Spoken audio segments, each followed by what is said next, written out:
இயேசுவின் நாமத்தினால் உங்களை வாழ்த்துகிறேன். மீண்டுமாக இந்த நாள்ல உங்களை சந்திக்கிறதுல மிகுந்த மகிழ்ச்சி. இந்த நாள்ல மிக முக்கியமான ஒரு வசனத்தை நாம தியானிக்க போகிறோம். தலைப்பிலேயே அது உங்களுக்கு தெளிவா தெரிஞ்சிருக்கும். யோவான் எழுதின சுவிசேஷம் 10வது அதிகாரம் 10வது வசனம். இந்த 10:10 அப்படிங்கிறது ரொம்ப முக்கியமா பல இடங்கள்ல நீங்க பார்க்கலாம். எல்லா கிளாக் ஷாப்ஸ்லயும் ஓடாத கடிகாரங்கள் எல்லாம் 10:10 நிற்கும். அதுபோல இந்த யோவான்ல இந்த 10:10 ரொம்ப முக்கியமான ஒரு வசனம். மிகவும் தவறாக புரிந்து கொள்ளப்பட்ட ஒரு வசனமாகவும் நான் அதை பார்க்கிறேன். இந்த யோவான் 10:10 திருடன் திருடவும் கொல்லவும் அழிக்கவுமே அன்றி வேறொன்றுக்கும் வரான். நானோ அவைகளுக்கு ஜீவன் உண்டாயிருக்கவும் அது பரிபூரணப்படவும் வந்தேன் அப்படின்னு அருமை ரட்சகர் ஆண்டவராகிய இயேசு கிறிஸ்து சொன்ன இந்த வார்த்தையை யோவான் இங்கு எழுதுகிறார். இதுல 3 விஷயங்கள் நம்ம பார்க்கலாம். ஒண்ணு, திருடன் யாரு? 2வது, இயேசு கிறிஸ்து அந்த திருடர்களுக்கு மாற்றாக எப்படி இருக்கிறார்? 3வது, ஜீவன் உண்டாயிருக்கும்படியாக நான் வந்தேன், அது பரிபூர்ணப்படும்படியாக வந்தேன்னு சொல்றார். இந்த ஜீவன்னா என்ன? இது எப்படி பரிபூர்ணப்படுகிறது அல்லது எப்படி ஜீவனை நாம் அடைகிறது? இதெல்லாம் இந்த வசனத்துக்குள்ள இருக்கிற ஒரு விஷயம். ஆனா முதலாவதாக நம்ம கவனிக்க வேண்டியது, திருடன் திருடவும் கொல்லவும் அழிக்கவும் வருகிறான் அன்றி வேறொன்றுக்கும் வரான் என்று சொல்லப்படுகிற இந்த வார்த்தை பிசாசுக்கு கிரெடிட் பண்ணப்பட்ட ஒரு வசனமா மாறி போச்சு. அதாவது இந்த திருடன் என்று சொல்லுகிறவன் பிசாசு அல்லது சாத்தான் என்று சொல்லப்படுகிற அவனை குறிப்பிடுகிறதாக நாம் பெரும்பாலானவர்கள் நம்புகிறார். நான் இந்த வசனத்தை அப்படி நிறைய இடங்கள்ல போதிச்சிருக்கேன் பல வருஷங்களுக்கு முன்பாக. ஒரு முறை ஒருவர் என்கிட்ட இந்த பணத்தை பற்றி நான் பேசும்போது, இந்த பணத்தை எல்லாம் தர்றது பிசாசு தான் அப்படின்னு சொன்னார். பெரிய பெரிய பணக்காரங்களுடைய பெயர்களை சொல்லி நான் கேட்டேன், இவங்களுக்கு எல்லாம் யாரு பணம் தர்றது? அவங்க ஞானஸ்தானம் எடுக்கல, ராபோஜனம் எடுக்கல, சபைக்கு வரல, ரட்சிக்கப்படல, இயேசு கிறிஸ்து ஆண்டவராக ஏற்றுக்கொள்ளல.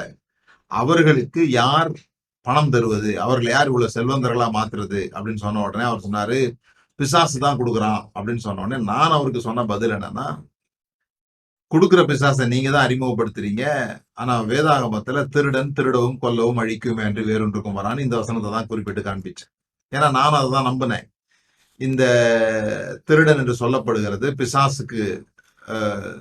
பிசாசை தான் ஆண்டவராக இயேசு சொல்றாரு அப்படின்னு சொல்லிட்டு, பிறகு தொடர்ந்து வேதத்தை வாசிக்க, வேதத்தை வேறு மாதிரியாக புரிந்து கொள்ள துவங்கும் பொழுது, இல்ல எனக்கு முன்னே வந்தவர்கள் எல்லோரும், 8வது வசனத்தை பாத்தீங்கன்னா, எனக்கு முன்னே வந்தவர்கள் எல்லோரும் கள்ளரும் கொள்ளைக்காரர்களுமாய் இருக்கிறார்கள், ஆடுகள் அவர்களுக்கு செவி கொடுக்கவில்லை என்று சொல்லும் பொழுது, இவருக்கு முன்னால வந்தவங்க அப்படின்னு சில நபர்களை இயேசு குறிப்பிடுகிறார் என்பதை நான் புரிஞ்சுக்கிட்டேன்.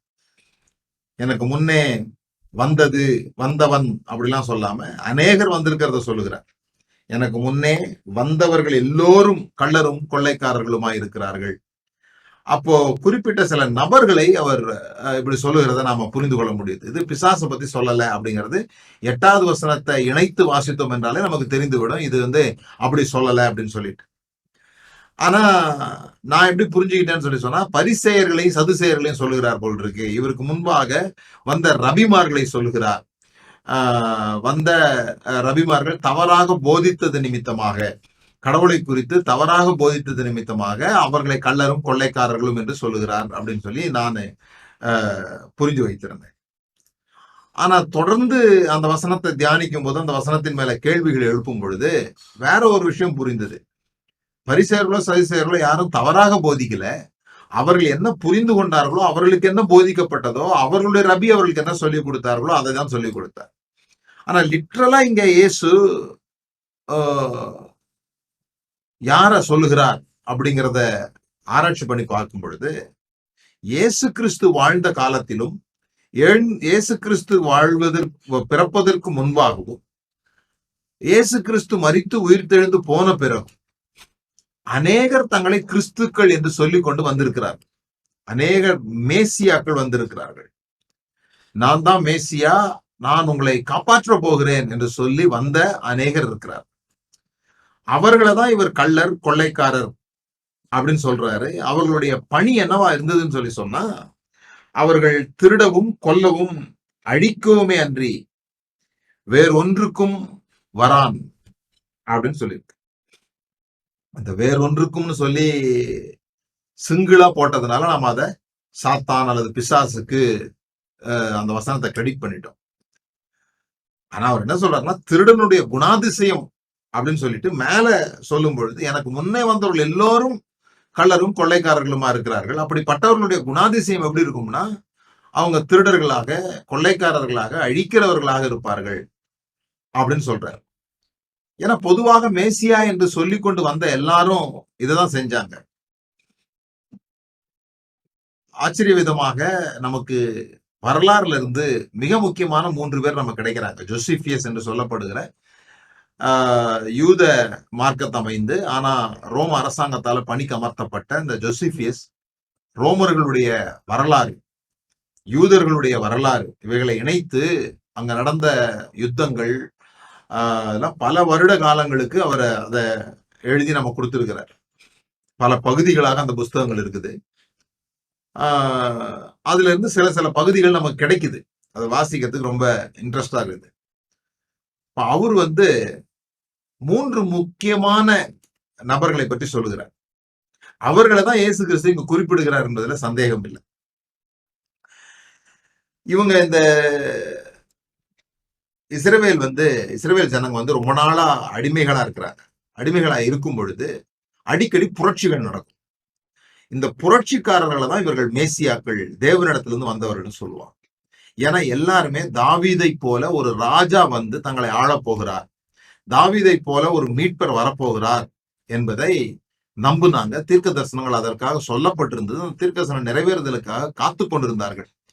அப்படி இருக்கும் பொழுது மிக முக்கியமாக இந்த ரோம சாம்ராஜ்யத்தில் உள்ள ஏதாவது ஒரு பகுதியை, ஒரு குறிப்பிட்ட பகுதியில உள்ள ஒரு படையை சார்ந்தவர்களை யாராவது ஒருத்தர் ஜெயிச்சுட்டாங்கன்னா, கடவுள் அவர்களோடு கூட இருக்கிறார், இவர்கள் தான் நம்ம மீட்க போகிறார்னு சொல்லி ஜனங்க நம்ப ஆரம்பிச்சாங்க.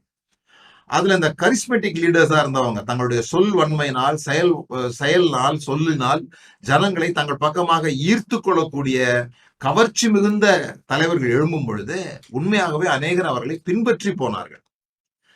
அதுல இயேசு கிறிஸ்து பிறப்பதற்கு ஒரு 20-30 வருடத்துக்கு முன்பாகவே இந்த மாதிரி தொடர்ச்சியாக ஆட்கள் எழும்ப ஆரம்பிச்சிட்டாங்க. நான் இயேசு கிறிஸ்து பிறந்த போதிலிருந்து முன்னால போறேன். அவருடைய செயலுக்காக அவங்க என்னெல்லாம் பண்ணாங்கிறதுக்காக. ஏடி 6 அதாவது இயேசு கிறிஸ்துவுக்கு ஏறத்தாழ 10 வயதுகள் இருக்கலாம்னு நினைக்கிறேன். அந்த சமயத்துல ஜூடாஸ் பார் எசக்கியா அப்படிங்கிறவர், அவருடைய பேர் ஜூடா, ஆனா எசேக்கியாவுடைய மகனாகிய ஜூதா என்று கூப்பிடப்பட்டிருக்கிறாங்க. அவர் என்ன பண்ணாருன்னா ஒரு பெரிய புரட்சி பண்ணார். டாக்ஸ் கட்டக்கூடாது. நம்ம நாட்டுல நீங்க உங்களுக்கு ஞாபகம் வந்துன்னா உப்பு சத்தியாகிரகம் அப்படிலாம் நீங்க கேள்விப்பட்டிருப்பீங்க. அது போல இது ஒரு புரட்சி. என்னன்னு சொன்னா டாக்ஸ் கட்டக்கூடாது, ரோமர்களுக்கு யூதர்கள் வரி செலுத்தக்கூடாது என்று இந்த எசேக்கியாவின் மகனாகிய யூதா என்று சொல்லுகிறவர் கட்டளையிடுகிறார். யாருக்கு? யூதர்களுக்கு.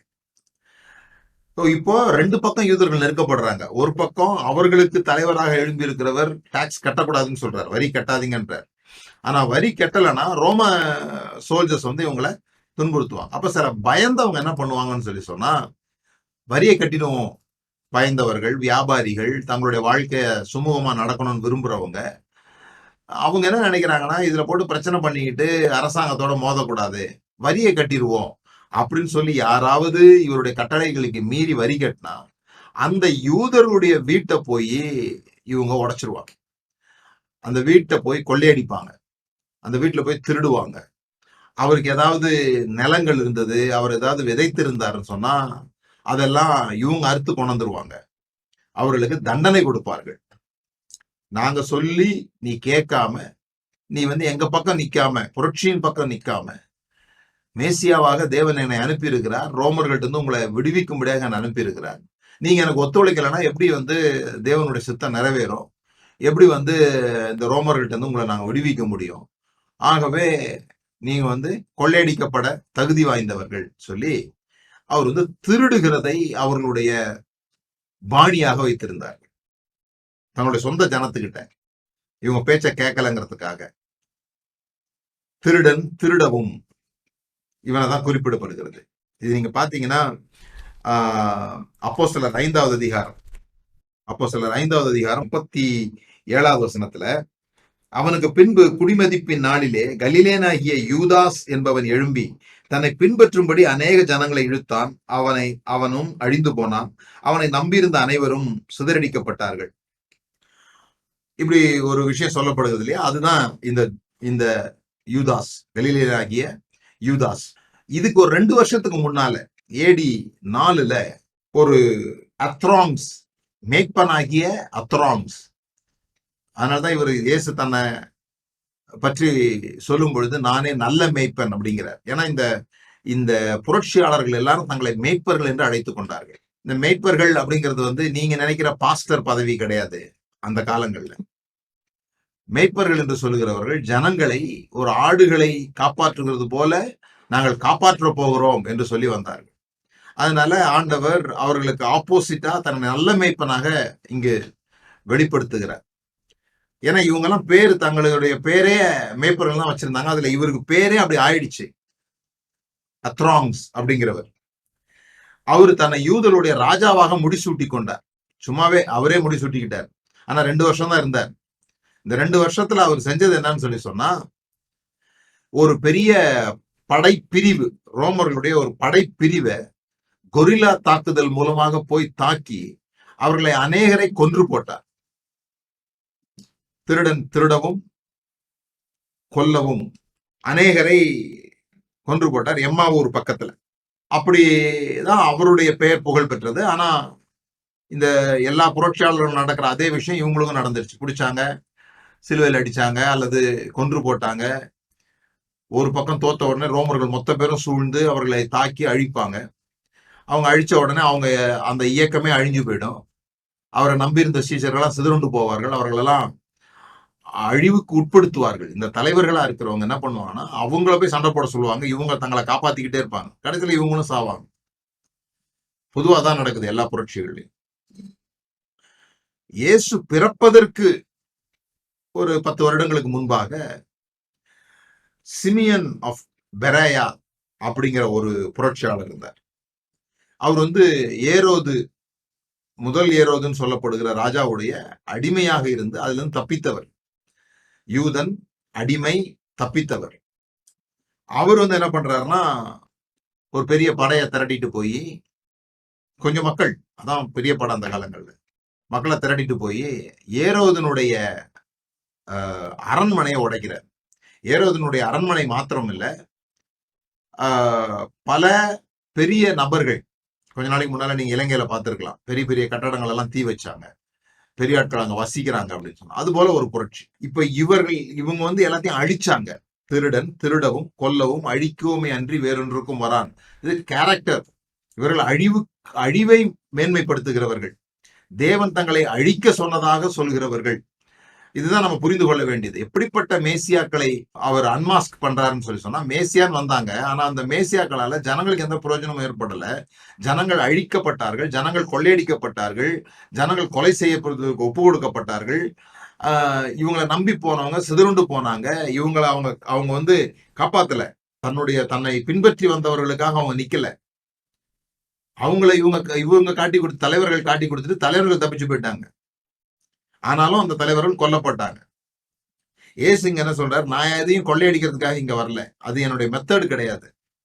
நீங்க எல்லாரும் என்ன புரட்சியாளரா பாக்குறீங்க, நீங்க எல்லாரும் என்ன மேசியாவா பாக்குறீங்க. யோவான் கூட இதான் யோவான் ஸ்நானகன் கூட இதான் கேட்டு அமைச்சிருக்கிறாரு. வருகிறவர் நீர்தானா, ஒன்னும் செய்யலையே அப்படின்னு சொல்லி கேட்டு அமைச்சிருக்கிறாரு. அவர் அழிவு இன்னும் யாரையும் அழிக்க ஆரம்பிக்கல, இன்னும் எந்த ஜெயிலையும் உடைக்க ஆரம்பிக்கல, இன்னும் எந்த புரட்சிக்காக வித்தும் போடப்படல, டாக்ஸ் கட்டாதீங்கன்னு சொல்லல, எதுவுமே இவர் செய்யாம இருக்கிறான்னு சொல்லும்போது அவருக்கு எல்லாமே ரீஸ்டோர் ஆகுதுன்றதை பத்தி சொல்லி அமைச்சுக்கிறார். இங்க எதுவுமே அழியல. குருடர்கள் பார்க்கிறார்கள், செவிடர்கள் கேட்கிறார்கள், ஊமையர்கள் பேசுகிறார்கள், மரித்தோர் உயிர்த்தெழும பண்ணப்படுகிறது. எல்லாம் ஜீவன் திரும்ப வர்றதை பத்தி பேசல, ஜீவன் எடுக்கிறத பத்தி பேசல. திருடுறத பத்தியோ, கொள்ளையடிக்கிறத பத்தியோ, அழிவை பத்தியோ நீங்க நினைச்சிட்டு இருக்கிறீங்க. அழிப்பதின் மூலமாக ரோம சாம்ராஜ்யத்தை ஜெயிக்கணும்னு நினைக்கிறீங்க. நான் இங்க அழிப்பதற்காக வரல அப்படிங்கிறத சொல்லுகிறார். முதல்ல இதை நம்ம அண்டர்ஸ்டாண்ட் பண்ணிக்கணும். அவர் யார வந்து திருடர்கள் அப்படின்னு சொன்னாரு அப்படிங்கிறத தெளிவா புரிந்து கொள்வதற்காக இதை நான் உங்களுக்கு சொல்றேன். இயேசு கிறிஸ்து இந்த உலகத்தில் உள்ள ராஜாக்களோட சண்டை போடுறதுக்கோ, அவருடைய ராஜ்யங்களை அழித்து ஏரோதவையோ பிலாத்துவையோ அல்லது ரோம சக்கரவர்த்தியையோ எதிர்த்து சண்டை போட்டு ஜெயித்து தலைவராகிற அந்த மெத்தடுக்கு இயேசு கிறிஸ்து வரல. அப்படி ஒரு ஜெயத்தை எடுத்து அந்த சீட்ல போய் இவர் உட்காரணும், இவர் ராஜாவாக உட்காரணும் அப்படிங்கறத ஜனங்களுடைய எதிர்பார்ப்பு. ஆனா அதை செய்வதற்காக இயேசு வரல. ஆனா இவர் என்ன சொல்றாரு, நான் ஜீவனை கொடுக்கும்படியாக வந்தேன். ஜீவனை கொடுக்கும்படியாகனா தன்னுடைய ஜீவனை கொடுக்கறத பத்தி இந்த இடத்துல பேசல. இந்த இடத்துல அவர் என்ன சொல்றாருன்னு சொல்லி சொன்னா, உங்களுக்கு நான் ஜீவனை கொடுக்கவும் அது பரிபூர்ணப்படவும் வந்தேன் அப்படின்னு சொல்றார். யோவான் 10வது அதிகாரத்தை மறுபடியும் வாசி. நானும் அவைகளுக்கு ஜீவன் உண்டாயிருக்கவும் அது பரிபூர்ணப்படவும் வந்தேன். நானே நல்ல மேய்ப்பன். நான் இங்க அந்த ஆடுகளுக்காக என்னுடைய ஜீவனை கொடுப்பேனே அன்றி அந்த ஆடுகளுடைய ஜீவனை எடுக்கவோ, அந்த ஆடுகள் எனக்காக பலியாக்கப்படவோ நான் விட போறதில்லை. மற்ற மேசியாக்கள் என்று சொல்லி கொண்டு வந்தது போல அப்படின்னு சொல்லி. சரி, இது யார் திருடர்கள்னு சொல்றதுதான். ஆனா முக்கியமா இன்றைக்கு நம்ம பார்க்க போறது இந்த ஜீவன்னா என்ன அப்படிங்கிறது தான். இந்த ஜீவன்னா என்ன? நமக்கு ஆஃப்டர் லைஃப் தான் ரொம்ப முக்கியமான ஒரு தியாலஜி. பாருங்க, நம்மள நிறைய பேர் என்ன நினைக்கிறாங்கன்னு சொன்னா, இது ஜீவனே கிடையாது, இப்ப வாழ்றது ஒரு வாழ்க்கையே கிடையாது. இந்த வாழ்க்கை எப்ப ஆரம்பிக்குதுன்னா நம்ம மரித்த பிறகுதான் வாழ்க்கை ஆரம்பிக்குது. மகிமைக்குள் பிரவேசித்தார் அப்படின்னு அர்த்தம். ஒரு மகிமையான வாழ்க்கைக்குள்ள போயிட்டாரு, நல்ல வாழ்க்கைக்குள்ள போயிட்டாரு. இங்கெல்லாம் ஒரே கஷ்டம் கண்ணீர். அதுதான் இங்க. இந்த கஷ்டம் கண்ணீர் எல்லாம் வாழ்க்கை இருக்கிற வரைக்கும் இருந்துகிட்டே இருக்கும். இங்க ஏன் இந்த கஷ்டத்தையும் கண்ணீரையும் சகிச்சுட்டு இருக்கிறோம்னு சொல்லி சொன்னா, அப்ப கூட நம்ம நல்லவர்களாக, அப்ப கூட நம்ம நேர்மையானவர்களாக, அப்ப கூட நம்ம விசுவாசம் உள்ளவர்களாக எல்லாம் ஏன் இருக்கணும்? அப்ப கூட கடவுளுக்கு பிரியமானவர்கள் என்று நமக்கு மேல உள்ளவங்க இதெல்லாம் கடவுளுக்கு பிடிக்கும், இதெல்லாம் கடவுளுக்கு பிடிக்காதுன்னு ஒவ்வொரு சபை பிரிவிலையும் ஒவ்வொரு ஐடியாஸ் சொல்லப்பட்டிருக்கிறது. சில சபையில மருந்தே எடுக்கக்கூடாது, சில சபைகள்ல மருந்து எடுக்கலாம், ஆனா முதல்ல ஜெபம் பண்ணிட்டு அப்புறமா போய் மருந்து எடுக்கலாம்.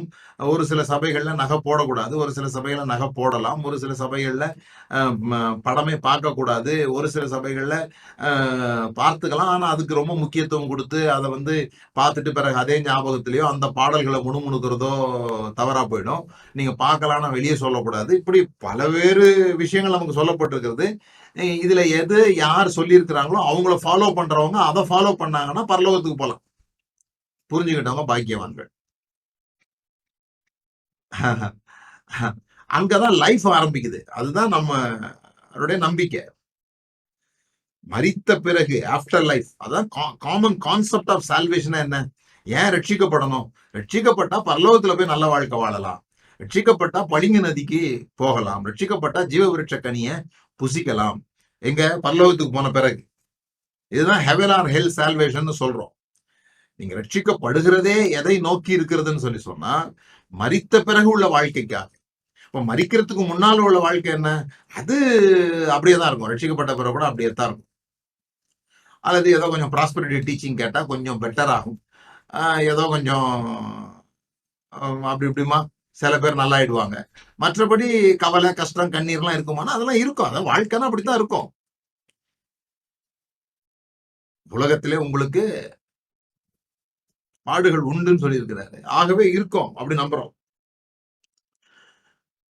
இப்ப சில பேர் இதை கேட்கும் போது, அப்ப பரலோகம்லாம் இல்லைன்னு சொல்றீங்களான்னு உடனே எண்ணத்துக்கு போயிடுவாங்க. நான் அந்த வார்த்தையை சொல்றது இல்லை, ஆனா அப்படிதான் கேட்கிறாங்க. நமக்கு வேதாகமத்துல நித்திய ஜீவனை குறித்த வாக்குத்தத்தம் இருக்குது, உயிர்த்தெழுதலை குறித்த வாக்குத்தத்தம் இருக்குது. அதெல்லாம் நம்ம இல்லைன்னு சொல்லல. ஏன்னா இயேசு கிறிஸ்து மரணத்தை மரணத்தால் ஜெயித்தார். மரணத்தை மரணத்தால் ஜெயித்து உயிர்த்தெழுந்தார். அந்த வாக்குத்தத்தங்கள் நமக்கும் இருக்குது. அத நான் விசுவாசிக்கிறேன். அதுல எனக்கு எந்த சந்தேகமும் இல்லை. ஆனா ஜீவன் மரணத்துக்கு பிறகுதான் துவங்குதா? நம்ம மரித்த பிறகுதான் உண்மையான வாழ்க்கை துவங்குதானா? இல்ல. உண்மையான வாழ்க்கை இங்கேயே துவங்குது. எப்ப துவங்குது? அவரை விசுவாசிக்கும் போது துவங்குது. அததான் யோவான் எழுதி முடிக்கும் போது சொல்லுகிற வார்த்தையா இருக்குது. என்ன சொல்றாரு யோவான் 20வது அதிகாரத்துல, இயேசு தேவனுடைய குமாரனாகிய கிறிஸ்து என்று நீங்கள் விசுவாசிக்கும்படியாகவும், விசுவாசித்து அவருடைய நாமத்தினாலே நித்திய ஜீவனை அடையும்படியாகவும்.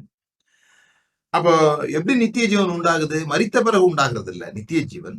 நித்திய ஜீவன் என்று சொல்லுகிறது இயேசு கிறிஸ்து தேவனுடைய குமாரனாகிய கிறிஸ்து என்று நாம் எப்பொழுது விசுவாசிக்கிறோமோ, அப்படி விசுவாசிக்கும் பொழுது அவருடைய நாமத்தினாலே, நம்முடைய மரணத்தினாலே அல்ல, அவருடைய நாமத்தினாலே நித்திய ஜீவனை அடைகிறோம். யாரெல்லாம் இயேசு கிறிஸ்து தேவனுடைய குமாரன் என்று விசுவாசிக்கிறோமோ அவர்கள் எல்லாரும் நித்திய ஜீவனை அடைந்து இருக்கிறோம். இந்த ஜீவன் நமக்கு பெருகுகிறது, இந்த ஜீவன்ல நம்ம முதிர்ச்சி அடைகிறோம், அதெல்லாம் வேற விஷயம். இந்த ஜீவன் வளருகிறது. ஆனா எங்க ஜீவனை அடைகிறோம் என்று சொன்னா மரித்த பிறகு இல்லை. ஏன்னா நான் ஏன் இதை திரும்ப அழுத்தி சொல்ல வேண்டியிருக்குதுன்னா, இந்த முழு கிறிஸ்தவத்தையும் நாம இந்த மரித்த பிறகு உள்ள வாழ்க்கைக்காக சுருக்கிட்டோம். கிறிஸ்தவன் சொன்னாலே போங்க, ஏதோ நல்ல காலம் ரட்சிக்கப்பட்டீங்க, ரொம்ப சந்தோஷம், உங்களை நான் பரலோகத்துல மீட் பண்ணுவேன்.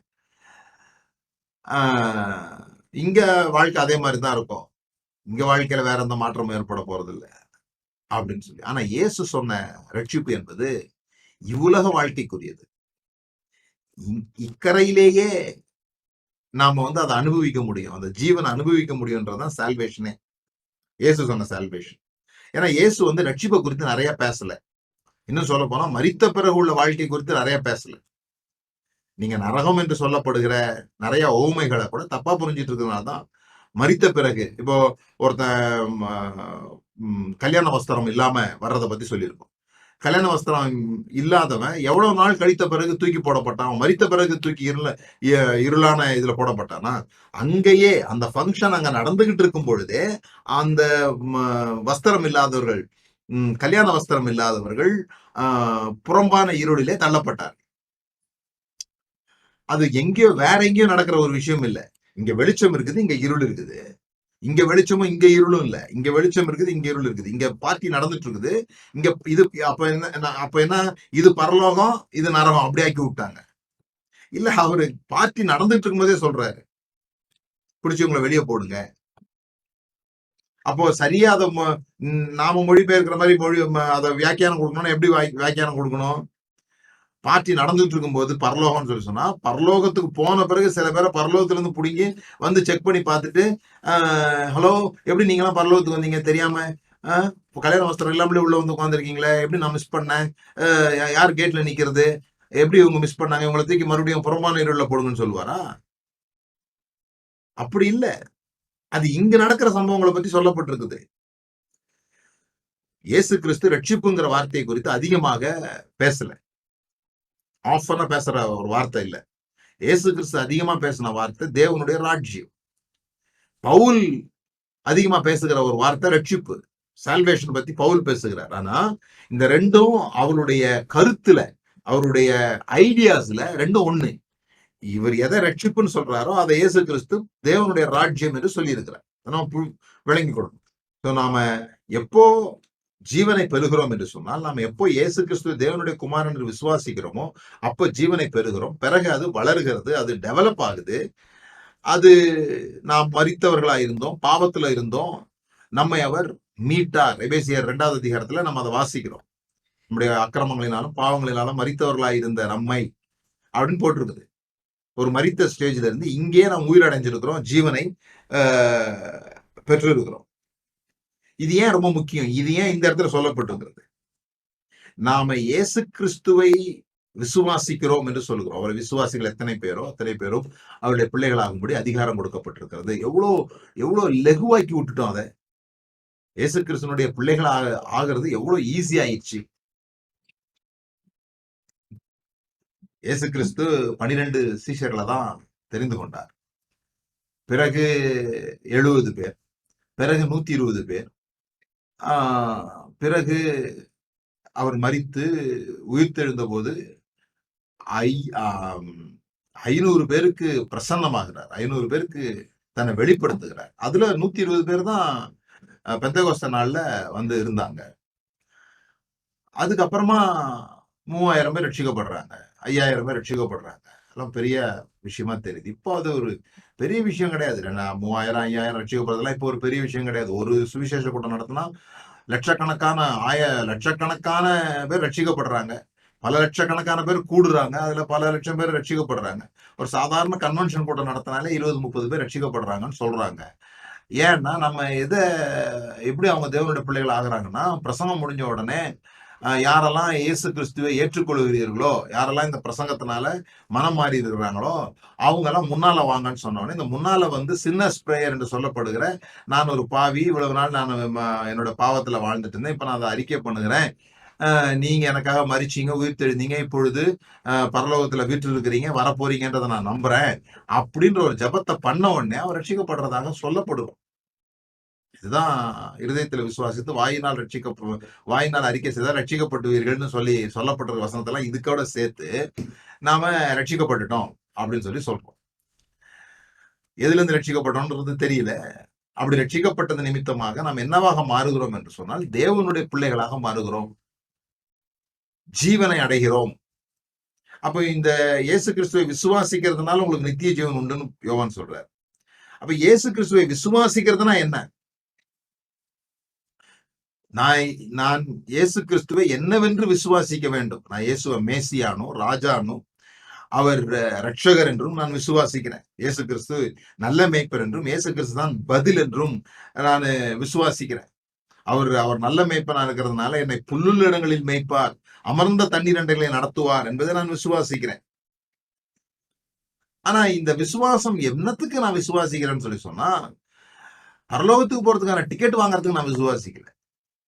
நிறைய பேரு எதுக்காக இயேசுவை விசுவாசிக்கிறோம் அப்படின்னு சொன்னா, அவர் என்னமோ ஒரு பஸ் கண்டக்டர் மாதிரி, அந்த கண்டக்டர் வந்து அந்த பஸ்ல ஏறின உடனே பயண சீட்டு கொடுப்பாங்க இல்லையா, செக்யூர்டான ஒரு சீட்டு கொடுக்கறது போல. இந்த பக்கம் வந்த உடனே அவர் சீட்டு கொடுத்து அந்த டிக்கெட்டை கொடுத்து, okay you are reserved for heaven அப்படின்னு சொல்றாரு. சீட் இருக்கவங்க உட்காந்துக்கிறாங்க, மற்றவங்க தொத்திக்கிட்டு அப்படியே அந்த பஸ் போய் அந்த ஹெவன் டெஸ்டினேஷன்ல சேர்ற வரைக்கும் தொங்கிக்கிட்டு போறாங்க. டிக்கெட் எடுத்தவங்க கூட தொங்கிக்கிட்டு போறாங்க. சில பேர் பாக்கியசாலிகள் உட்கார்ந்துகிட்டு போறாங்கன்ற மாதிரியான ஒரு கற்பனை இருக்குது. ஆனா இந்த உலகத்துல என்ன பண்ணணும்? இங்கதான் ரொம்ப முக்கியம். நாம் இயேசு கிறிஸ்துவை அந்த உலகத்திற்காக நம்பும் பொழுது, இப்போ ஒரு வசனம் இருக்கு பாருங்க, இம்மைக்காக மாத்திரம் அவரை நம்புறவங்க வந்து பரிதாபமானவங்க அப்படின்னு சொல்லி வசனம் இருக்கு. அதனாலதான் அந்த ப்ராஸ்பரிட்டி டீச்சிங் பண்றவங்க எல்லாம் போட்டு இவங்க போட்டு திடீர் இருப்பாங்க. இம்மைக்கு ஒரு ஆசீர்வாதங்கள், உலகத்துக்குரிய ஆசீர்வாதங்களுக்காக மட்டும் ஆண்டவரை நம்பக்கூடாது அப்படின்னு சொல்லிட்டு. இப்ப அடுத்த கேள்வி வருது, மறுமைக்குரிய ஆசீர்வாதங்களுக்காக மட்டும் ஆண்டவரை நம்புறது எப்படி இருக்கும்?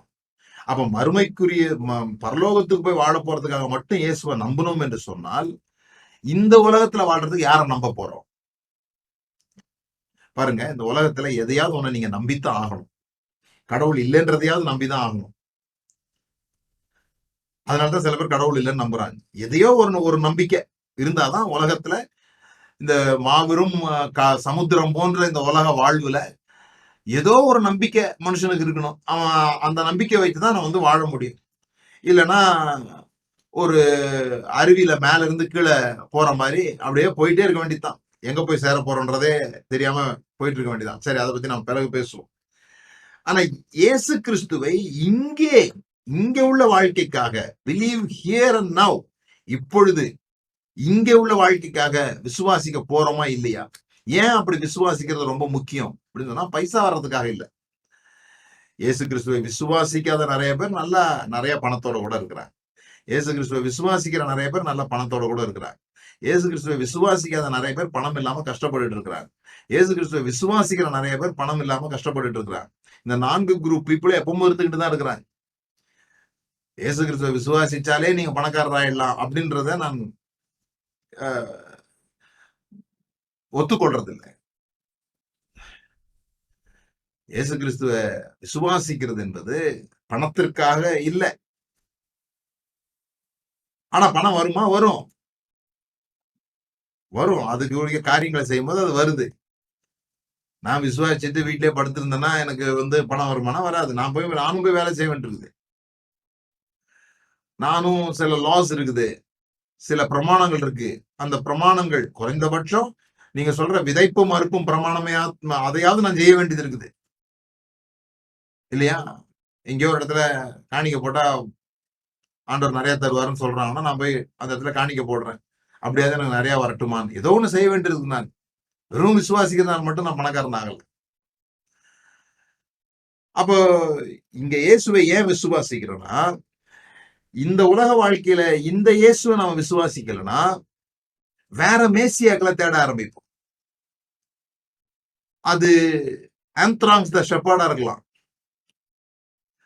அல்லது எசேக்கியாவின் மகனாகிய யூதாஸா இருக்கலாம். அல்லது பெராயாவை சேர்ந்த சீமோனா இருக்கலாம். இந்த திருடர்களை, இந்த கொள்ளைக்காரர்களை, இந்த அழிக்கிறவர்களை நாம் நம்ப ஆரம்பிப்போம். இந்த ஜீவனை கொடுக்கிற இயேசுவை நம்பாவிட்டார். ஏதோ ஒரு மேசியாவை நம்ம தேர்ந்தெடுத்தே ஆகணும் லைஃப்ல. அது எந்த மேசியா, எப்படிப்பட்ட மேசியாவை தெரிந்து கொள்ள போகிறோம்? திருடவும், கொல்லவும், அழிக்கவும் வருகிறவர்களையா, அல்லது ஜீவனை கொடுக்கிறவரையா? ஏன்னா இவங்க எல்லாருமே பொலிட்டிக்கல் மேசியாஸ் தான். இவர்கள் எல்லாருக்கும் ஒரு ஒரு குறிக்கோள் இருந்தது. இயேசு கிறிஸ்துக்கு ஒரு குறிக்கோள் இருந்தது. தேவனுடைய ராஜ்யத்தை கொண்டு வருவது, தேவனுடைய ராஜ்யத்துக்குள்ள மக்களை கொண்டு போய் சேர்ப்பது. அதுதான் ரட்சிப்பு. பவுல் சொல்லுகிற ரட்சிப்பும் இயேசு கிறிஸ்து சொல்லுகிற தேவனுடைய ராஜ்யமும் ஒன்று என்பது நமக்கு புரியணும். அப்போ இந்த பொலிட்டிக்கல் மேசியாஸ் என்ன சொல்றாங்க? எங்களை நம்புங்க, நாங்க உங்களை பாலும் தேனும் ஓடுகிற தேசத்தை கொண்டு போவோம். இந்த ரோமர்கள், நம்மளை ஆட்சி செய்கிறவர்கள், தேவனை அறியாதவர்கள் நம்மை ஆட்சி செய்வது நமக்கு ஏற்படுகிற தோஷம், நமக்கு ஏற்படுகிற அருவருப்பு. அதுல இருந்து நாம முதல்ல விடுதலை ஆகிறதா ரொம்ப முக்கியம். ஆகவே நீங்க எங்களை நம்புங்க, நாங்க உங்களை பசும்புல் தரைகளுக்கு கொண்டு போகுவோம், அமர்ந்த தண்ணீர் அண்டைகள்ல நாங்க நடத்துவோம்னு சொல்லிட்டு, ஆனா அமைதியிலே இல்லாத ஒரு சூழ்நிலையை உருவாக்கி விட்டுருவாங்க. இப்ப எங்களை நம்புங்க, நாங்க தான் உங்களை நல்ல பாதையில் நடத்துவோன்றது வெறும் அரசியல்ல மட்டும் இல்ல, சபைகள்லயும் இருக்குது. அதனாலதான் இவ்வளவு சபை பிரிவு இருக்குது. எங்களை நம்புங்க, எங்களை நம்பினாதான் பரலோகத்துக்கு போக முடியும், எங்க சபைக்கு வர்றவங்க மட்டும்தான் பரலோகத்துக்கு போக முடியும்னு சொல்ற சபையும் இருக்குது. இல்ல அந்த சபையிலிருந்து பிரிஞ்சவர்களால உருவாக்கப்பட்ட மற்ற சபைகள் என்ன சொல்லுதுன்னு சொல்லி சொன்னா, சரி நீங்க வேற எந்த சபைக்கும் போங்க, ஆனா நாங்க சொல்ற உபதேசத்தை ஃபாலோ பண்ற சபைக்கா போங்க. அதை விட்டு யாராவது மாற்றி சொல்லிட்டாங்கன்னா அவங்களுக்கு நாங்க வந்து கள்ள உபதேசம்னு சொல்லுவோம். ஜனங்கள் வந்து பாதுகாப்பா இருக்கணும். ஏன்னா எங்களுக்கு தான் தெரியும் உங்களை எப்படி பரலோகத்துக்கு கொண்டு போகிறதுன்னு சொல்லி, அப்படின்னு சொல்லி தங்களை நல்ல மேய்ப்பர்களாக மாற்றிக்கொள்ள முயற்சிக்கிறார்கள், காட்டிக்கொள்ள முயற்சிக்கிறார்கள். ஆனால் இங்க நல்ல மேய்ப்பர் ஒருவரே, இயேசு கிறிஸ்து மட்டுமே அப்படிங்கிறத நம்ம மறந்து போயிடுறோம். இவர் ஏன் நல்ல மேய்ப்பர்னு சொல்றோம்? காசு பணம் கொடுக்கறதுனால இல்ல. இவர் ஜீவனை கொடுக்கிறார். எப்படிப்பட்ட ஜீவனை கொடுக்கிறார்? அப்போ இந்த நல்ல மேய்ப்பருக்கும் இந்த மற்ற மேசியாக்களுக்கும் இருக்கிற வித்தியாசம் என்ன? இந்த திருடர்கள் அல்லது அழிவை நோக்கி பயணம் செய்கிற மேய்ப்பர்கள் எப்பொழுதுமே they will advocate destruction. எதை அழிக்கணும், எங்க மரணத்தை கொண்டு வரணும், எப்படி யார அழிக்கணும், இதிலேயே கவனமா இருக்கிறவங்க தான் இயேசு சொன்ன எனக்கு முன்னே வந்தவர்கள் எல்லோரும் கள்ளரும் கொள்ளைக்காரர்களும் ஆயிருக்கிறார்கள். அதுக்கு பிறகு வரலையானா பிறகும் வர்றாங்க, இன்னைக்கு வரைக்கும் வந்துட்டு தான் இருக்கிறாங்க, வேற வேற வடிவங்கள்ல. இந்த ரெண்டு ஸ்பிரிட்டும் வேலை செஞ்சுக்கிட்டே தான் இருங்க எப்பவும். கிரைஸ்டோ ஆன்டி கிரைஸ்டோ ஆவிக்குரிய ரீதியில எப்பொழுதும் வேலை செஞ்சுக்கிட்டு தான் இருப்பாங்க. கிரைஸ்ட் எப்பவுமே ஜீவனை தருகிறவராக இருப்பார். ஆனா இந்த ஆன்டி கிரைஸ்ட் ஸ்பிரிட்டை ஆக்டிவேட் பண்ணிட்டு இருக்கவங்க எப்படி இருப்பாங்கன்னு சொல்லி சொன்னா, யாரை வெறுக்க வேண்டும் என்று போதிப்பார்கள். யாரை வெறுக்கணும், யார்கிட்ட இருந்து ஒதுங்கணும், எப்படிப்பட்டவர்களோட பேசக்கூடாது, இதெல்லாம் சொல்லி தருவாங்க. ஏசு அப்படி சொல்லல. அவர்களுக்காக நம்ம ஜீவனை கொடுப்போம், அவங்க ஜீவனை நம்ம எடுக்க வேண்டியது இல்லை. இது நல்ல மேய்ப்பனுடைய பாதை. பொலிட்டிக்கல் மேசியாஸ் யாருன்றதை நீங்க தெளிவா புரிந்து கொள்ளுங்க. எப்படிப்பட்டவர்களாக அவர்கள் இருப்பார் என்று சொன்னால், முதலாவது அவர்கள் யாரை வெறுக்க வேண்டும், எப்படிப்பட்டவர்களோடு சேரக்கூடாது என்று சொல்வார்கள். நீங்க அப்படிப்பட்டவர்களோட சேர்ந்தா நீங்கள் இவர்களுக்கு விரோதியாக மாறிவிடுவார், இந்த மேசியாக்களுக்கு விரோதிகளாக மாறிவிடுவீர்கள். அவங்க எப்படி அதை முன்னெடுத்து செல்வார்கள்னு சொன்னா, வெறுப்பாக முன்னெடுத்து சொல்ல மாட்டாங்க. அவங்கள நாங்க வெறுக்கிறோம் அப்படி சொல்ல மாட்டாங்க. அவங்க என்ன சொல்லுவாங்க, பரலோகத்துக்கு போகணும்னு சொல்லி சொன்னா, அல்லது ஒரு நல்ல காமன் காஸ் நடக்கணும்னு சொல்லி சொன்னா, இவர்களை வெறுத்தே ஆகணும் அப்படி சொல்லுவாங்க. ஆனா ஒரு விஷயத்தை நீங்க நல்லா புரிந்து கொள்ள வேண்டியது, இன்றைக்கு இந்த செய்தியை நீங்க புரிந்து கொள்ள வேண்டியது, எவ்வளவு முக்கியமான நல்ல காரியமா இருந்தாலும் அதற்காக யாரையோ ஒருத்தரை வெறுக்கிறோம் என்று சொன்னால், அது எவ்வளவு நீதியான காரியத்திற்கு காரணங்கள் சொல்லப்பட்டாலும் சரி, ஒரு சிலரை வெறுத்தால் தான் அந்த நீதியான காரியங்கள் நடக்கும் என்று சொன்னால், நீங்கள் அந்த ஃபால்ஸ் மேசியா, அந்த கள்ளரும் கொள்ளைக்காரர்களுமா இருக்கிறார்கள் என்று இயேசு அறிமுகப்படுத்தினாரே, அந்த மேசியாக்களுக்கு நம்முடைய ஆத்துமாக்களை ஒப்படைத்து விடுகிறோம். அவர்களுக்கு நம்ம மேல பவர் கொடுத்துடுறோம். நாம சர்ச்சுக்கு போலாம், இயேசுவ ஆராதிக்கலாம். ஆனா நம்முடைய இருதயம் எப்பொழுதும் ஒரு வெறுப்பினாலும், ஒரு ஒரு வன்மத்தினாலும், கோபத்தினாலும் நிறைந்ததா இருக்கும். சர்ச்சுக்கு போவோம், ஆடல் பாடல் பாடி ஜெபம் பண்ணி சந்தோஷப்படுவோம், இதெல்லாம் செய்வோம். ஏன்னா நமக்கு என்ன சொல்லப்பட்டிருக்குது, இதெல்லாம் செஞ்சா நம்ம தேவனுடைய பிள்ளைகள். இதெல்லாம் செஞ்சா தேவனுடைய பிள்ளைகள் இல்ல, இயேசுவை விசுவாசிக்கிறவர்கள் தேவனுடைய பிள்ளைகள். இயேசுவை விசுவாசிக்கிறதுனால என்ன, இயேசு கிறிஸ்துனுடைய பாதையை தெரிந்து கொள்வது. இயேசு கிறிஸ்துனுடைய பாதை மற்ற பொலிட்டிக்கல் மேசியாக்கள் இருந்து வித்தியாசமானதா இருக்கிறது. உயிரை எடுக்கிறதா இல்ல, உயிரை கொடுக்கிறதா இருக்குது. புரிந்து கொள்ள வேண்டியது இதுதான். அன்பு, பயம், இந்த ரெண்டு. நீங்க எந்த பிரசங்கம் கேளுங்க, என்னுடைய பிரசங்கம் கேளுங்க, யாருடைய பிரசங்கம் கேளுங்க, என்னுடைய எல்லா பிரசங்கத்தையும் கேளுங்க, எல்லாத்தையும் அரைச்சு சரியா வடிகட்டினா கடைசியில மிஞ்சுறது ரெண்டு தான். ஒன்று பயம், இன்னொன்னு வெறுப்பு. பூரண அன்பு பயத்தை புறம்பே தள்ளும். இந்த வெறுப்பு என்பது வேற ஒண்ணும் இல்லை, நம்முடைய பயத்தை வெளியே காட்டாமல் இருப்பதற்காக நாம் போடுகிற ஒரு மாஸ்க். எனக்கு ஒரு பயம் இருக்குது பேசிக்கா. அந்த பயத்தை நான் மற்றவர்களுக்கு காண்பிக்க கூடாதுன்னா வெறுப்பு என்கிற முகமூடிய நான் அணிய வேண்டியிருக்குது. அந்த வெறுப்பை அணியும் போது நான் டஃபா காமிக்கிறேன். அதுக்கு வேற வேற பேர் இருக்குது. ஆழமான உபதேசம், சரியான உபதேசம், எல்லாம் இருக்குது, பேர் நிறைய இருக்குது. ஆனா இதெல்லாம் ஒரு முகமூடி போட்டு எங்களுக்கு தான் தெரியும், நாங்க தான் உங்களை நல்ல பாதையில் நடத்த முடியும் அப்படின்னு சொல்லி வெறுப்பை விதைக்கிறவர்களா இருந்தால் அவர்கள் திருடர்களும் கொள்ளைக்காரர்களுமா இருக்கிறார். ஜீவனை கொடுக்கிறவர்களா இருந்தா அவர்கள் தான் நல்ல மேய்ப்பர்களாக இருக்கிறார்கள். அது இயேசு கிறிஸ்து தன்னை அப்படி சொல்கிறார், நானே நல்ல மேய்ப்பனாக இருக்கிறேன். இறுதியாக இயேசு கிறிஸ்துனுடைய வாயிலிருந்து அதிகமாக வருகிற ஒரு வார்த்தை நீங்க பார்க்கலாம், பயப்படாதே, பயப்படாத, பயப்படாதீர்கள். ஆனா இந்த ஃபால்ஸ் மேசியா என்று சொல்லப்படுகிறவர்கள் பயத்தையே போதிப்பாங்க. பயப்படுங்க, இதுக்கு பயப்படுங்க, அதுக்கு பயப்படுங்க, அவங்களால உங்களுக்கு கெட்டது நடந்துரும், இது இவங்களால கெட்டது நடந்துரும், இப்படியே சொல்லுவாங்க. யாரை வெறுக்கணும், எப்படி எப்படி பயந்து இருக்கணும், அந்த அந்த பயந்து இருக்கணுங்கிறதுக்காக அவங்க ஒரு வார்த்தை சொல்லுவாங்க, பயப்படாதீங்க நம்ம போராடலாம், பயப்படாதீங்க நம்ம ரோமர்களை எதிர்க்கலாம், பயப்படாதீங்க நம்ம இதெல்லாம் சாத்தானுடைய வேலை நம்ம ஜெயிச்சிடலாம், அப்படிலாம் சொல்லுவாங்க. அதுக்குள்ள இருக்கிற மெசேஜ் என்னன்னா பயப்படுங்கன்றது. ஆனா இயேசு சொல்ற மெசேஜ் பயப்படாதீங்கன்றது. பயப்படாதீங்க, நான் ஜீவனை கொடுக்க வந்திருக்கிறேன். அந்த ஜீவன் எப்போ உங்களுக்கு வருது, நீங்க என்ன விசுவாசிக்கும் பொழுது. எப்படி என்ன விசுவாசிக்க போறீங்க, நான் அழிக்கவோ கொல்லவோ திருடவோ வரவில்லை. திருடுறதுன்னா ஏதோ இந்த நகை திருடுறது அந்த மாதிரி இல்லை. உங்களோட சோல், அதை யாருக்கு விரோதமாகவோ, ஒரு குழுவுக்கு விரோதமாக, ஒரு இனத்துக்கு விரோதமாக, ஏதோ ஒரு மனிதர்களுக்கு விரோதமாக, அல்லது கட்டடங்களை அழிக்கும்படியாக ஏதோ ஒண்ணுக்கு உங்களை இன்ஃப்ளேட் பண்றாங்க, அல்லது சிலர் அழிஞ்சாதான் அந்த உலகம் நல்லா இருக்குதுன்ற உங்களை நம்ப பண்றாங்க. இவங்க எல்லாம் அழிக்கப்பட வேண்டியவர்கள் எப்போவாது நீங்க நினைச்சீங்கன்னா அதுதான் இயேசு கிறிஸ்துவுக்கு விரோதமான ஆவியில செயல்படுகிறது. யாரா இருந்தாலும் ஜீவனை அடையணும்னு நினைச்சீங்கன்னா நீங்க இயேசுவின் ஆவியில செயல்படுகிற அர்த்தம். கர்த்தர் நம்மை ஆசீர்வதிக்கிறார். தொடர்ந்து அடுத்த வாரமும் யோவான்ல இருந்து வேற ஒரு கோணத்துல இந்த செய்தியை தொடருவோம். ஜெபம் பண்ணுவோம். பிதாவே, எங்களுக்கு நீர் அளித்திருக்கிற ஜீவனுக்காக நன்றி. நாங்கள் இயேசு கிறிஸ்துவை தேவனுடைய குமாரனாக விசுவாசிக்கும் பொழுது எங்களுக்கு ஜீவன் உண்டாயிருக்கிறது, அது பரிபூர்ணப்படுகிறது.